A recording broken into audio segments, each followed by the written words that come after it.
We are all living in a world that is completely customized, and the world is paying a fawning attention to your requirements. 1 minute. This slide is yeah. I'm sorry. What is happening here? The mind always works in a default setup. It goes like how you behave will decide how I respond. A kite that is detached from the main thread, it doesn't have a course of its own. It goes by how the wind goes. So the way our day begins, we do not have a firm established system of responding to the situations. We quite often react to these situations, which means that the mind is working in a default mode for the reason that it has been hardwired to behave in a particular way. You are all aware that Milton had said long time back, the mind is in its place, can make a heaven out of hell or a hell out of a heaven. And thousands of years ago, Sri Krishna also had said in Bhagavad Gita 6.26, he said, Yeto yeto nischariti manas chanchalam astiram tathas tatho niyamaivaita atmanyava vasam nayet.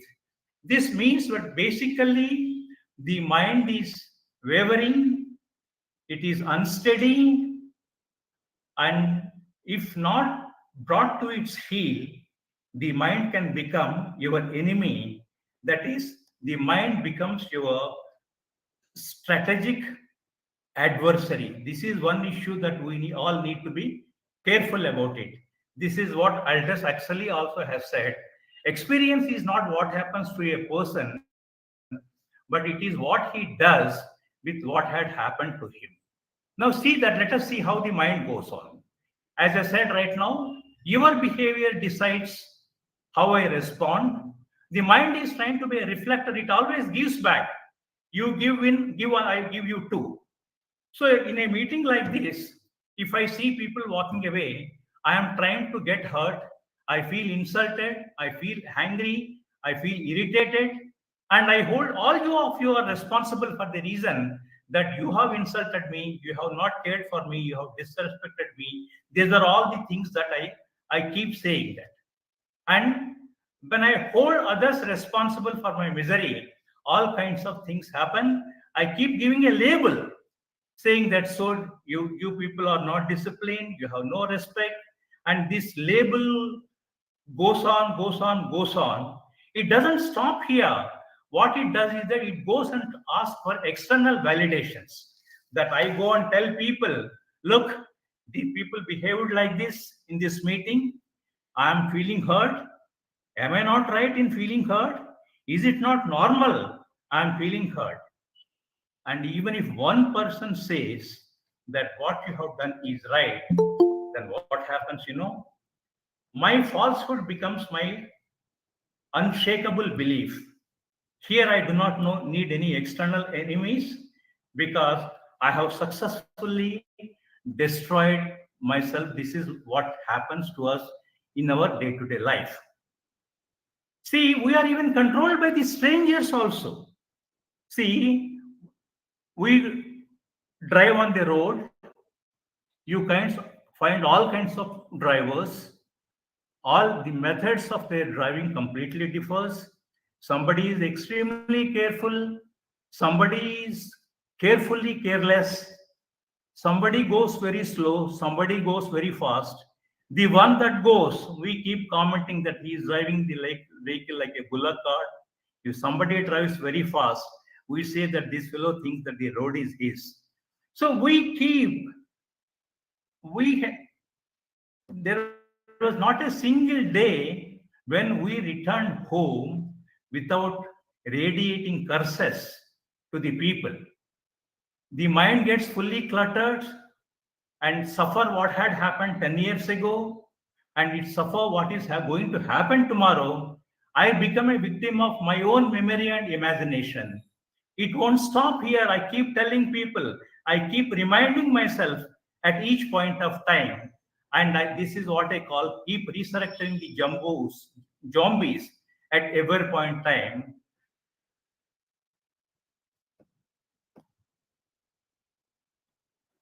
Now, we are all in pursuit of different avocations. Somebody is in business, somebody is in job, somebody is in sports, somebody is in entertainment. The whole process, why it is being done, is to be happy.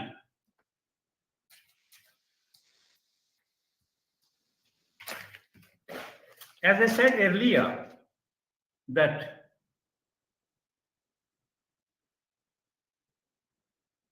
when we are trying to aspiring to be joyful, but this goal of ours somewhere got into a complex riddle. The plot was lost, and while facing different challenges, things seem to have got mixed up. You are all aware that the human being or the people who are now living on this planet are most comfortable, but necessarily not most joyful at all. And we Indians have pressed these issues little further down, and unfortunately, the people of our country and we as a whole stand at 126 out of 136 in the happiness index. Why is this happening? This is happening basically for the reason that the life and the life process got completely confused. And today, if you ask somebody how is life, he says it's wonderful. I have a good house, I have a good job, I have a fat paycheck, my family is wonderful. And this is what people talk. What he talks about, they are all the accessories of having a good life. Definitely, it is not good life. Then what is life? This is just nothing but your joys and the unalloyed bliss. And this joy and unalloyed bliss is the real you. And when this real you is not present in the life, means that you are missing in the life. Because of the fundamental mistake of identifying something that is not you as yourself, life becomes an unnecessary struggle here. The foundations of peace and bliss are not about attending to the external realities of life, but in accessing and organizing the inner nature of life. Now, you may ask me, what is the need for this joyful and being pleasant? It is quite obvious. Then we are happy and joyful. We are really good to us and good to ourselves. You need not be told to be good or otherwise. And inner pleasantness is a surefire insurance for a peaceful society. Our success depends upon how well we harness our internal prowess. And pleasantness is a way of going forward. Medical sciences also say when the body and mind is in a pleasant state, intellectual capabilities get doubled. This is the life energy. This life energy, we call it myself. And this myself experiences pleasantness and unpleasantness in varying proportions. And what stands between you and your well-being is our way of living. Long back, we have outsourced our being happy or being sad to an external agency. Comforts, we all thought that by fixing the world, everything is happy and everything is at our doorsteps. But it only brought you the comforts and conveniences, and comforts and conveniences obviously are not, it doesn't mean you are joyful.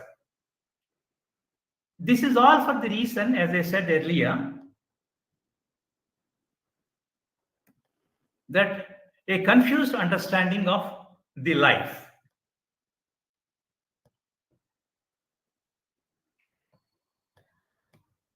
One minute, sir. We may also say that what has happened outside is the cause for my being unhappy or for my being happy. But we should know the stimulus is outside, but the source is always inside. And human experience is self created and it is capable of change at will. You might be surprised to know that our mind is really capable of getting intoxicated without consuming even a drop of alcohol. It is also observed by a group of Israeli research team that the mind has cannabis receptors, which means that the mind is capable of creating its own narcotic. So, when the mind is capable of creating its own narcotic, the mind also is capable of finding its own joy, it's finding its own being happy, its own being blissful. This is what is called a bliss molecule. And happiness and ever kind of a pleasantness is a kind of a chemistry. And the technology for the well being is the self exploration and the self transformation. What the biological evolution doesn't need our intervention, but the spiritual evolution always needs our presence quite consciously. Going outward is an endless journey. You cannot go on meeting people, repairing people, requesting people to change. The best way is to see that if you change yourself, a new dimension is always formed.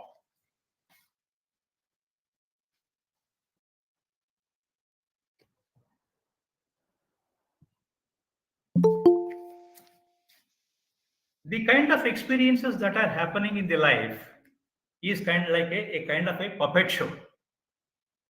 Or even if it is not a puppet show, rather, I'm sorry. Or even if you want to call it a puppet show, I should be the puppeteer. And let us take a step back and then see that why I'm suffering like this. Is there an alternative for me?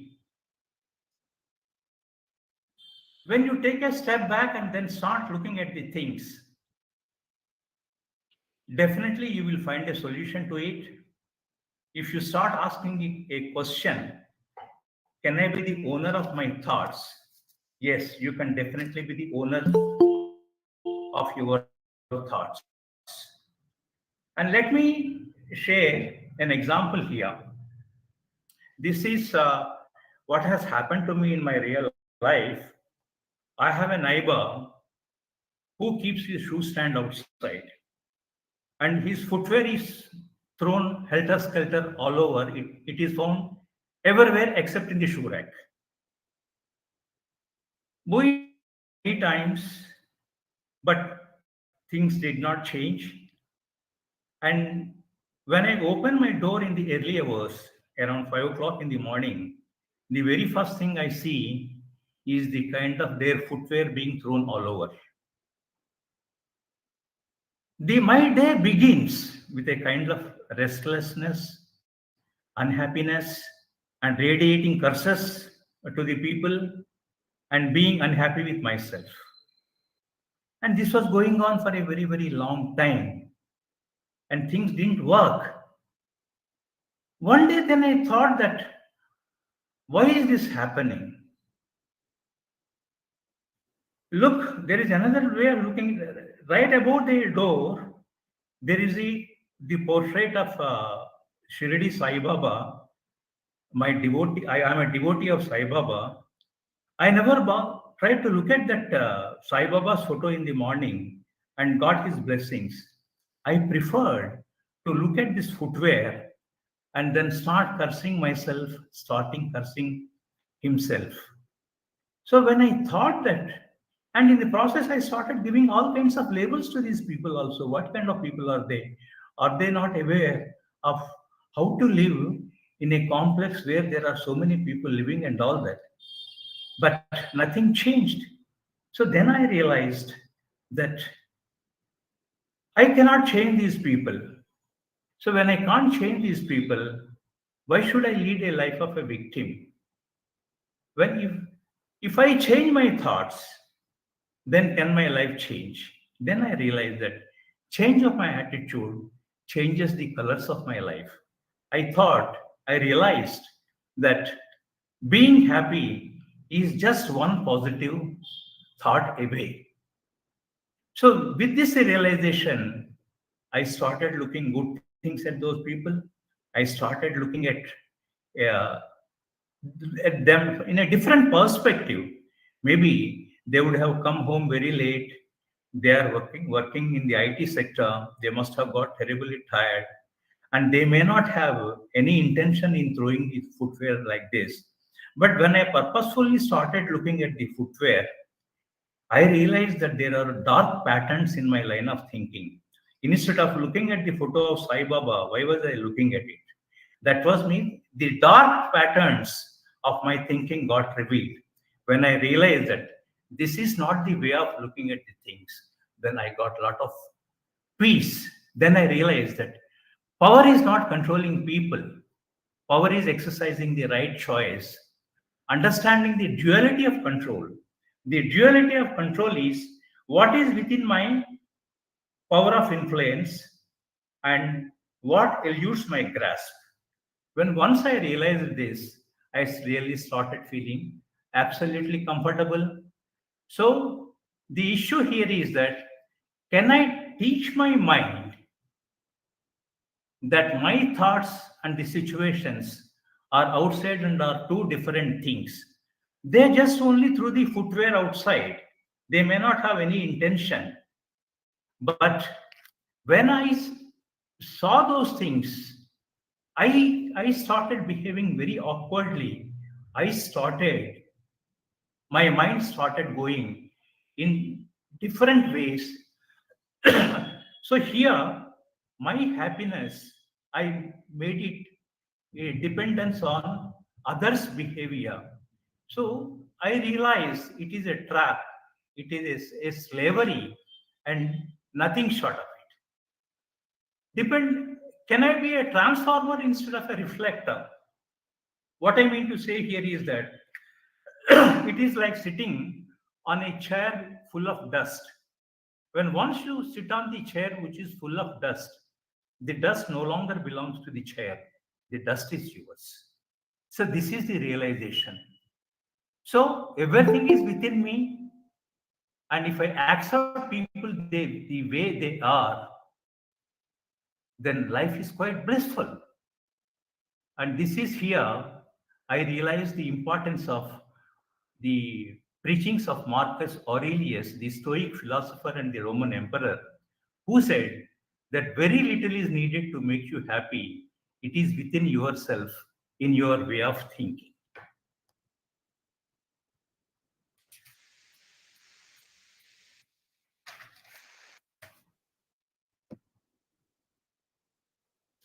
I said just now, forgive people, change your attitude, change your line of thinking. You are just one thought away from being happy, and find out what you can control and what cannot control. If you do this, the world changes. I also said that when I change, the world changes. But it looks like a delicious irony for the reason that my mind has been programmed in such a way to think in a different language altogether. The mind is hardwired right from the childhood to behave in a particular way. It is taught that you give back to people what you get from them. It is also taught that for your happiness and sadness, others are responsible. I am taught this right from my childhood. See, it is a common thing that you find in every house when the child, as a toddler, when it takes baby steps, when it gets hit by a table and falls, the mother or the father comes and they say, "How dare are you to hurt my angel?" So we tell the child that don't cry. and we keep beating the table, and the child is happy, we are also happy. What is that we are teaching the child right from the childhood? By saying it, we are teaching the child that you are not responsible for what had happened. It is the child, the table that is responsible. This is the kind of a mindset I have. And if this is the kind of a mindset I have, if I get into an exercise of transforming myself, it looks like a contradiction in terms. Because my life, my mind is a question of my accumulated prejudices. My what all I have acquired and what all the mind had obeyed all the while is the way how it works. If the mind has to be taught something different, a new program has to be rewritten, and this new program requires a new language, and this new program be compatible. It will not be compatible in the initial stages. There will be a lot of resistance, lot of refusal, a lot of rationalization. It says that why should I be good to him? He was not good to me. He did not invite me for a function in his house. Why should I do that? So I will not refuse. I am right in I'm rationalize it for the reason that if he has not yet extended the invitation, there is nothing wrong in my not extending the invitation to him. So in the process, I keep rationalizing these things, which has completely become a commonplace in our day-to-day life. But this is possible if you maintain an internal dialogue with yourself. If you keep telling your mind once, twice, 10 times, 100 times, mind will definitely obey. What all you need to do is to sow a seed. When once you sow a seed, you need to water it. Keep doing it. Things won't happen one day. In army, there is a saying, "Aaj bharti, kal chakravarti." It doesn't mean that today is a recruit, and tomorrow he cannot become the chief of the army staff. Lot many things will happen in the process. So what all you need to do is that make sure that you take the first step in the right direction. Here I am reminded of another Subhashitam, which says, Ujjame nahi siddhanti, karyani na manorathe, nahi suttasya singhasya, praveshanti mukhe mriga, which means that our desire will not become an action. At best, it will be a wishful thinking. I need to work for it. I need to move in that right direction. Here he says, the lion, which is the king of the jungle, has to go and hunt for its own food.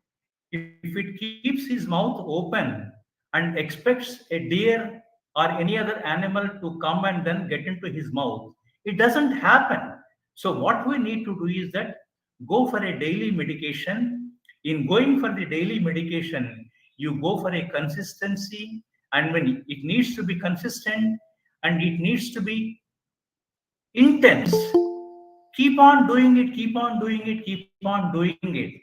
It is an uphill task, but when you do this, do not look into the weight, you look at your strength. Mark Twain had said it once, do not look at the dog in the fight, look at the fight in the dog.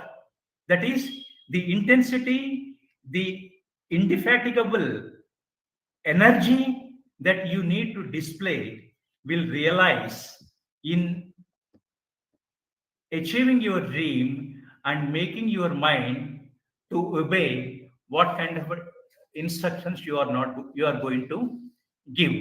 Call your mind for an accountability, and small adjustments here and there will really go for getting you macro transformations.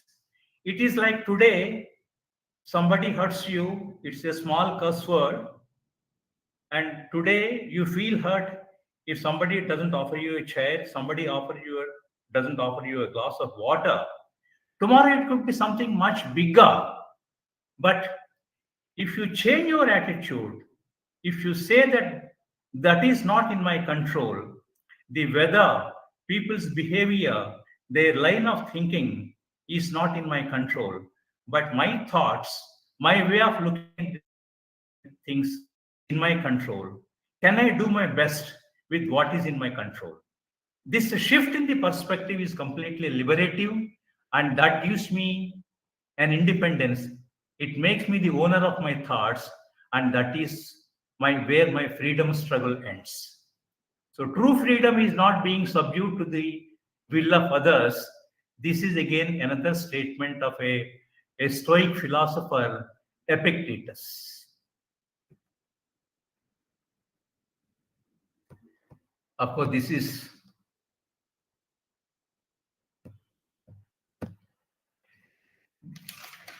is achievable only through a self-awareness.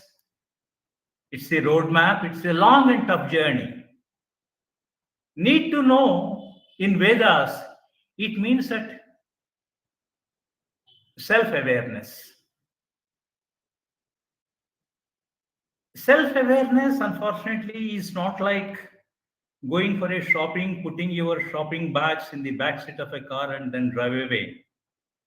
Nor is it an intellectual grasp by listening to people like me or by listening to others. Things will not move. At best, you will get only a conceptual understanding. You may devour many books. You can make you understand what the concept is. You will not be in a position to feel what it is, for the obvious reason that theory does not inherit the same world as a practice.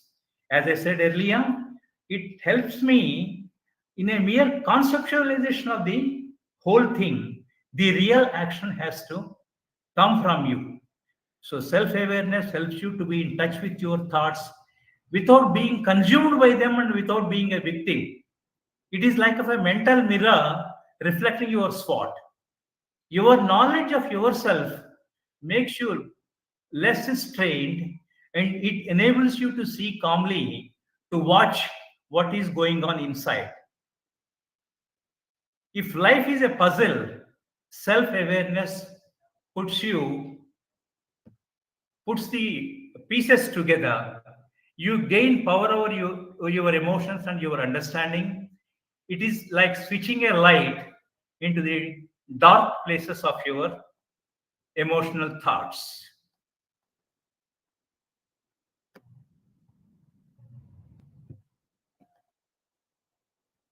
What takes you forward? What takes you forward is some of the things like your impulse management. That is the key. Cultivate the spirit of forgiveness. Stop comparisons. Pay heed to what the external judgments are, and a reflection at the end of the day. Here, I would like to start with what is given at the end of this slide, which says, turn the hurdle upside, you will find a new perspective. Here I am sharing my life, my own experience in the bank. When I was a general manager in Patiala, I had a chief manager. And this chief manager was my immediate assistant, and he is the one who filters all the papers that emanate from so many branches and so many zones. He takes his view, and when he finds that this is correct, then only he puts it forward. And this gentleman was in a crucial position, and he was in charge of the bank's advances, the bank's loaning programs. He was there after 2-3 days. Things were coming to me unfiltered. Things were coming to me with all kinds of exceptions. Things were not in their proper shape. Then I was really getting wild. I asked him, why are you passing on all these things like this without a proper scrutiny? He said, sir, I am trying to learn. I was very unhappy, very unhelpful. I was really cursing him. And in fact, all these papers were being scrutinized by me at my home. So when I was coming to the office at 9:30 in the morning, I was coming with a lot of an agitated mind. And the chief manager was also coming to the office around 9:30 with lot of fear, lot of anxiety, and thinking about what is going to happen. In the process, we were not able to see each other happily, and people who are supposed to live together in the office, we were not able to see each other. And then suddenly my wife said, "Why are you doing all these things? Why don't you spare little time for him and see that how best he can come up?" Then I thought of sending him to some training programs. And I also thought that, one second, sir, there is a misplacement in this slide.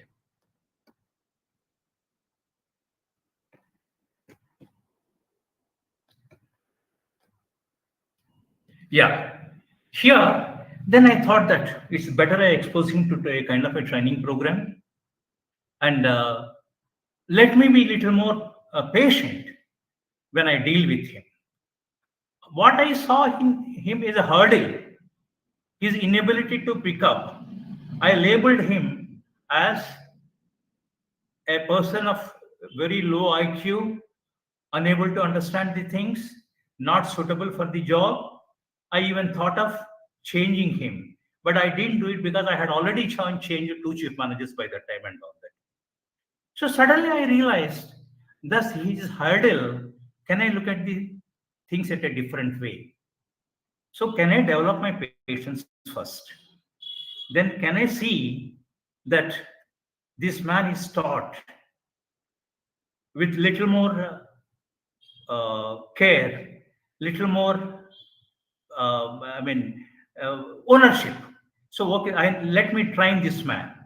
And I thought, can I be also a good communicator, a good trainer? Can I give up my impatience? Can I become more patient with him? And you believe it, magic worked later. This man became an expert in the field of advances. He was one of the most sought after persons in the bank. And it is a different story. That man subsequently became a general manager, and he even came to State Bank of Hyderabad also, of course, by which time I had returned. So the takeaway from this was that I developed my patience. I developed my skill of being a good trainer. I developed my skill of being a communicator. And I developed the happiness of being a giver. On the other side, a new human resource has come up, and this man has become an expert, and I got all his gratitude in the process. This is what, when you say that turn the hurdle upside down, perhaps you will find a new perspective. I really found a new perspective here. And other things like, say, for example, rage causes more harm than good. This is what is happening on the road. Rage is happening. It is killing people. Put yourself to a two-way test. The two-way test here is, say, if something happens, something goes wrong, if you start shouting at the people, look at two ways. By your shouting, will it make that person a good person? And by your shouting, will what had happened, what had gone wrong, will it get rectified? The answer is no to both these things. Then if that is the case, then what is the point of getting a shouting? So when overwhelmed, I thought of taking a walk, take a deep breath, play a video game, write in a book. I also exercised the power of silence. Silence became a sanctuary or self-awareness and reflection in the moment of anger. It acted as a buffer between my emotions and my reactions. It allowed me to listen. It broke the reactive cycle. And when once I am free from being annoyed, the mental peace returned and life has become. Here, it's the power of forgiveness. It's a very powerful tool.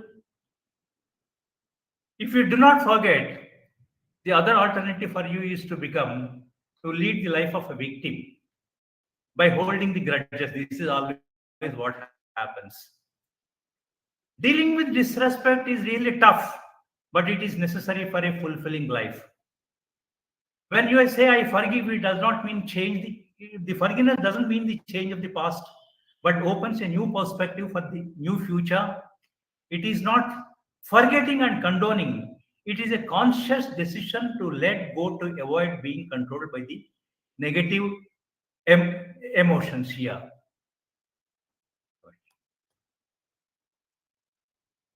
Mind that it is not very easy. You need a real strength to forgive a person. But when once you forgive, it acts as a repair. It repairs the relationships. And forgiveness opens empathy workshops, and understanding allows you to put ourselves in their shoes. We realize that we are all work in progress, and we realize that we are all prone to commit mistakes. The comparison trap. This is the most dangerous thing that ever happens. That I think that my salary is 6 digit, his salary is in 7 digits. He has a chauffeur-driven car. I have to drive my own car. He has a beautiful house. I do not have it. Absolutely, there is no end to it. It is an act of violence against yourself. It's a distraction from your inner activity, and you reduce you to ordinariness. Here, you should all know that life is an examination. It is a difference, and it gives you different question papers to different people. And copying in an examination may help you to get to the exam, but here, copying others' life is a sure recipe for a disaster. So be kind to yourself. When you be kind to yourself, you stop working on your shortcomings. You will find a diamond in yourself, and that is a game changer. It's definitely not about being perfect, it is about being you perfectly yours. Embrace your imperfections and celebrate your victories. When you stop comparisons, you begin to appreciate what you have. It is like slapping a magnifying glass for a wide angle lens. The moment you stop comparisons, you realize that you are already complete.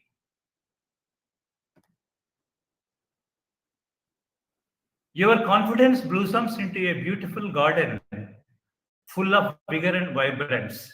You realize that every flower in the garden goes to contribute the beauty of the garden.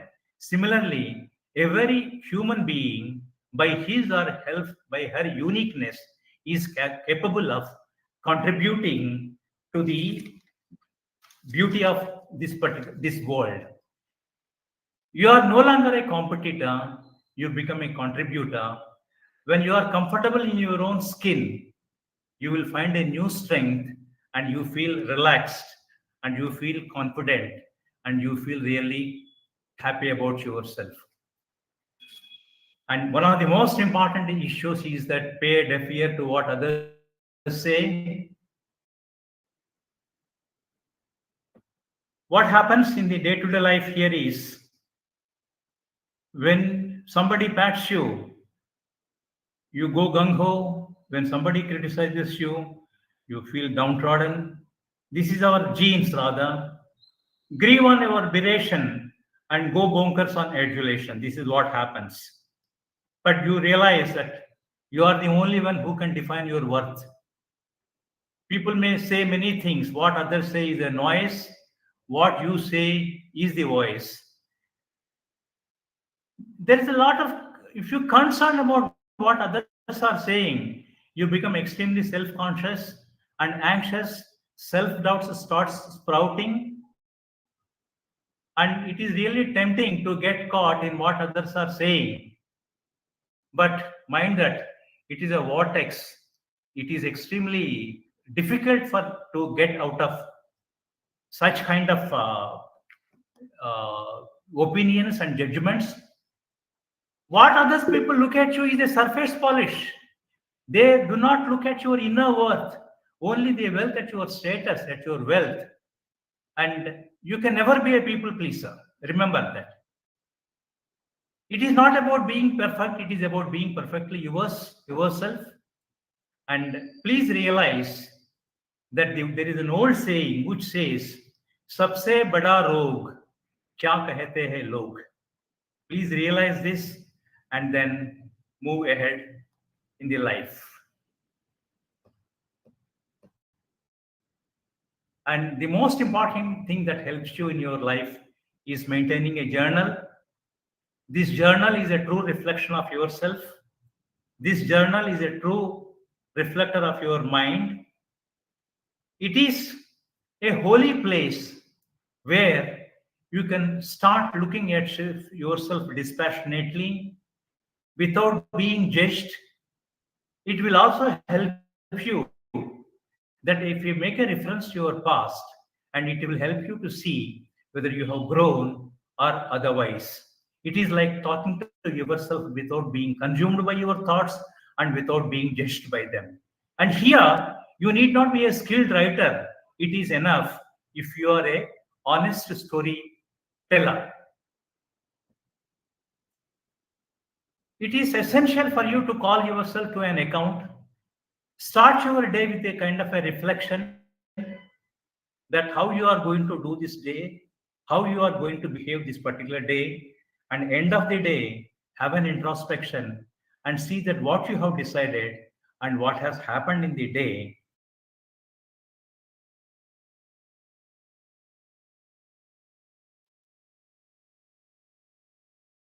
principles. And when I say that you reflect into your past also, it doesn't mean that you only keep dwelling on these things.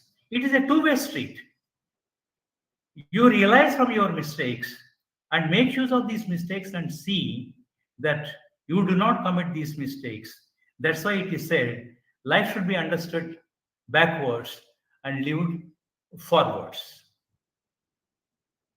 And the last thing here is also another a sloka from Bhagavad Gita. Udaredatman atmanam natmanam vasadayet atmaya vahyatmano bandhuhu atmaya ripuratmanaha. It is like a man has to lifted by his own self.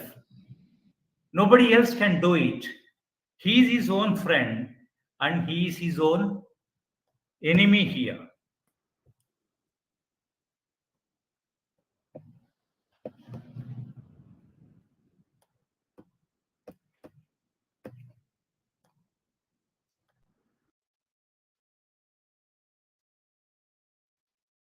See here now what happens. When you destroy your fossilized thoughts, we are all, as I said, mind works in a default mode, hardwired to behave only in such a way. So it is essential for you to destroy all these fossilized thoughts. You all heard the saying that invention is the mother. Invention is the mother. Similarly, invention is the mother, and destruction is the father of. What I mean to say is that of reconstruction. I'm sorry, I got confused. Necessity is the mother of invention, and destruction is the father of reconstruction. When you destroy all these fossilized thoughts, it is the dawn of a new you. It is the discovery of a third eye. We are all under the impression that Lord Shiva has only the third eye. Now you also have a third eye. This third eye is the eye of the intellect. It is the eye which opens inside. So hitherto, you are working inside out. And now you are going to work outside in.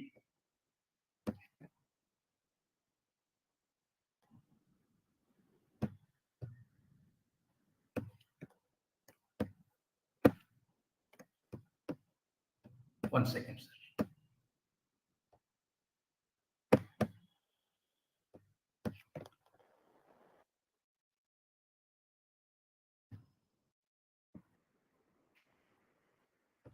I'm sorry, the last slide is not coming. Something went wrong. Just 1 second, sir. I make a reference to my mobile and then get into the last slide. Just a second. Give me a little time.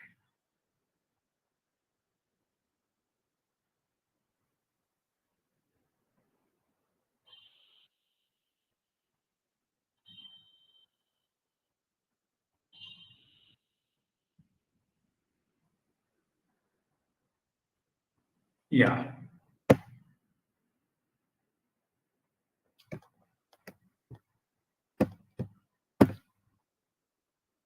See, the last slide reads like this. When you start radiating blessings, when you spread joys and happiness, when your presence sprinkles stardust on all others, you become a co-creator with God and receive gifts of peace and happiness.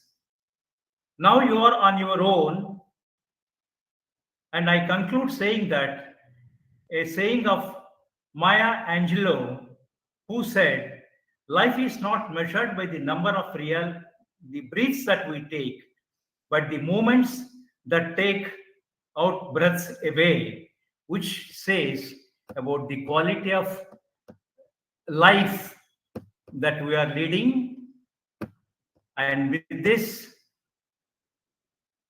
I thank you all for being a companion in this my journey, and thank you a lot for your patient listening.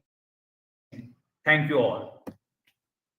Thank you, sir. It was a wonderful session. We thoroughly enjoyed.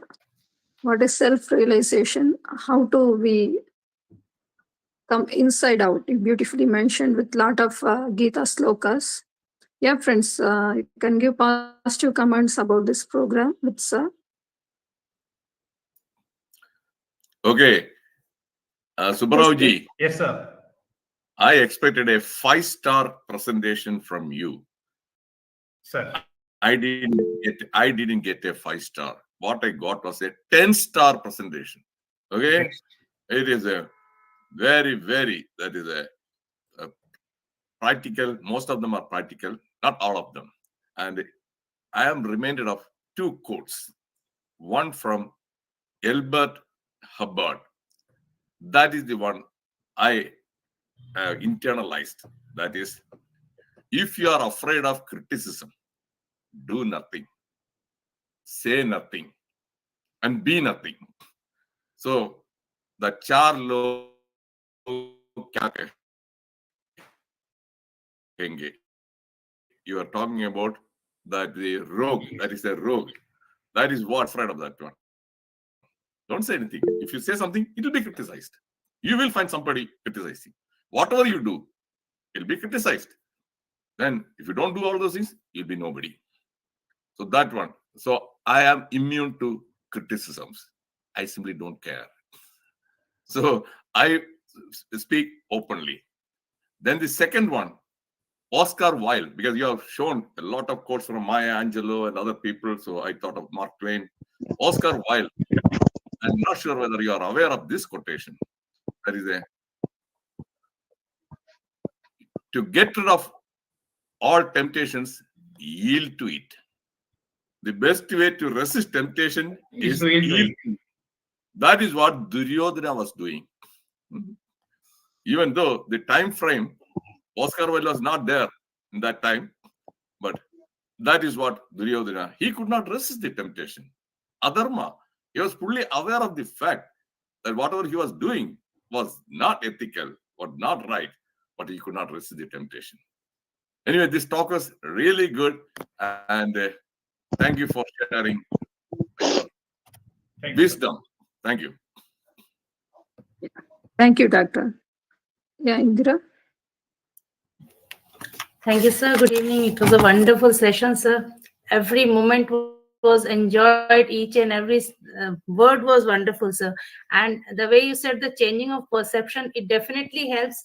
My mother-in-law had schizophrenia, though I knew the symptoms of schizophrenia. I had seen many patients of schizophrenia. But when it comes to you, and when she had a lot of abusive words towards me, I was not able to take it. And I was always upset about it and was it took me almost 3 or 4 years, almost 4 years, I can say, to understand that she was suffering. Though I had been within the profession and I knew so many people with that, and I had handled the patients wonderfully. So when it comes to you, it is very difficult. And the moment I understood and I started empathizing to her, it was a beautiful relation, sir. And I could see her pain and agony in the things she was talking. So that is how that mindset and the changes matter, sir. That I have, and many more examples are there. But since the time is very short, so I think this I wanted to share, sir. Yes, ma'am. Thank you so much, sir, for the wonderful session, sir. Thank you, ma'am. Thank you. Thank you, ma'am. Thank you, Indra. Shamla, ma'am. Yes, ma'am. Sir, it was a wonderful session. Real life experiences that you gave, one is that when you spoke about that chapel lying in front of your house and how you were agitated, I think very small, similar such event, initially when I used to be, when I was very young also, I was very obsessed with this cleanliness issue. And my elder sister was just exactly opposite. And one quote by my aunt who had come to our house, she said, "It is your problem that you want the house to be clean. It is not her problem. So if you can do, you do it. Don't put it on her." So I think that got registered in my mind. Only that. I don't think so. I looked upon everything in a similar way, but at least the cleanliness issue, I just stopped having any issue with that. That thinking that the way I think, others need not perceive in the same way, or they need not lead the life in the same way that we think. And also the beautiful example you gave of your colleague, of your chief manager, and these are such really beautiful real-time experience which gives us, how change has to happen within and not looking from others. It's just not possible for others to change. Whatever way we have to change ourselves only. Very good session. That's why I titled the slide, "When I change, the world changes." Yeah, exactly, sir. Only change is permanent, and that has to happen within us, not looking from outside. That is it. Thank you so much, sir. It was very practical. I think you have brought in all the elements of mind, mind, body, soul, thinking, feeling, everything you have brought in this beautiful. It was a wonderful session. Thank you, ma'am. Thank you. Thank you, Shamla, ma'am. Anandji. Sir, first, good evening to you. Good evening, Anand. So it was a very wonderful session, and the two examples you have quoted, one for the Duryodhana and that is another for the chief manager which you handled and who became the general manager later on. I would like to know his name personally on my personal phone because I want I No, feel that you don't you want can know it. He's Mr. Javanda. He's Mr. Javanda. Oh, very good, sir. But I am very Who was the general manager, Network Hyderabad? Acha. Okay. Because and you have quoted the examples practically from your life also. That was a very wonderful thing. And you said that instead of changing him, you change first and then you change him. That was a very good example. I'm very happy because sometimes I'm not able to attend, but when I saw your name today, I made it that I want to somehow I want to make it today to listen to your lecture. Thank you very much, sir. Thank you very much, sir. Thank you. Thank you, sir. Yeah, those who want to interact, they can interact with sir. Dinakara, sir.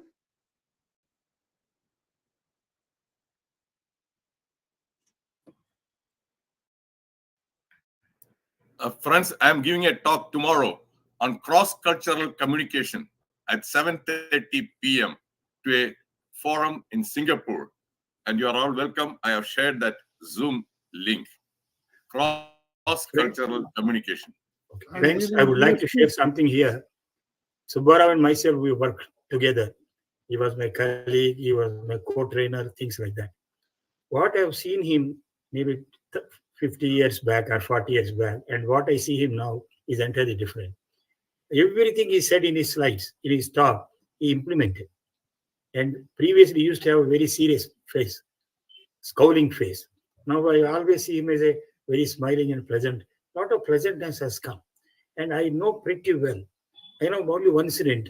When you were going for evening walk or morning walk, if he sees somebody who is crossing him, he used to increase his step and cross him. He said, how can anybody cross when I'm walking? Such a man, now he has become very tranquil, very peaceful. Very No, I smile at them, sir. I smile at them. Therefore, I'm very happy. Yes, you have presented a very beautiful talk. Not only that, because I have seen you, you have done a lot of inner engineering. Everything you said, 90% at least I know you are implementing. Hats off to you. Yeah, thank you, sir. With this, we can conclude today's session. Yeah, thank you, friends. We thank from Deccan Positive Mental Health and Forest Creative Arts from Punjab and Yellow Pond Counseling Center from Hyderabad. Yeah, we will meet next week, another resource person with another new topic. Good night, friends. Bye-bye. Thank you, ma'am. Thank you. Thank you. Bye, friends.